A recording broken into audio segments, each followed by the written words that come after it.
வந்து பெண் அதிகாரி இஷா சிங் அவங்க நடந்து கொண்ட விதம் வந்து நிறைய பேரை வந்து பாராட்ட வைக்குது. நீங்க வந்து பாஸ் இல்லாட்டி உள்ள போகலாம் அப்படின்னு அவர் சொல்றாரு. எல்லாமே வந்து சட்டத்திற்கு உட்பட்டு தான் செய்யணும் அப்படின்னு சொல்லி சொல்றாரு. நீங்க ஒரு உள்துறை அமைச்சரா இருக்கீங்க, நீங்க எப்படி பாக்குறீங்க இந்த விஷயத்தை?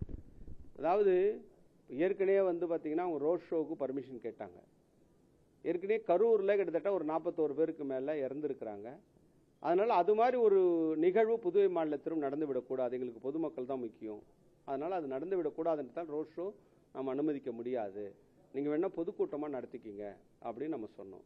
அப்ப பொதுக்கூட்டம் நடத்தும் போது கூட பாத்தீங்கன்னா ஒரு குறிப்பிட்ட அளவுக்கு அவங்களே தான் பெட்டிஷன் கொடுத்திருந்தாங்க. எங்களுக்கு 5000 பேர் அளவுக்கு நீங்க கொடுங்க, அவங்களுக்கு கியூஆர் கோடு ஸ்கேன் பண்ணி அவங்களை நீங்க உள்ள அனுப்புங்கன்னு சொல்லிட்டு அந்த அவங்களுடைய ரெக்வஸ்ட்டை பேஸ் பண்ணி தான் நம்மளும் வந்து அவங்களுக்கு கண்டிஷன் போட்டு காவல்துறை ஒரு உத்தரவை அவங்களுக்கு வந்து கொடுக்குது. நீங்க வந்து அனுமதி நடத்திக்கிங்க, இந்தந்த கண்டிஷனோட நீங்க கூட்டம் நடத்திக்கிங்க, அதுக்கு எங்களுக்கு காவல்துறை ஆட்சேபம் இல்லைன்னு. அப்போ அந்த கண்டிஷனு போட்ட பிறகு அதை மீறி நடந்ததுன்னா எந்த அதிகாரியும் கேட்கறதுக்கு அவர்களை இஷா சிங் வந்து சிறப்பான முறையில் செயல்பட்டு இருக்கின்றார்கள். அவர்களுக்கு என்னுடைய வாழ்த்துக்கள், பாராட்டுக்கள். ஏன்னா காவல்துறை என்னும் பொழுது அது வந்து நாங்கள் செவனா எங்களுடைய கடமையை செய்ய வேண்டியது எங்களுடைய கடமை. அது சரியான முறையில் காவல்துறை செஞ்சிருக்குது.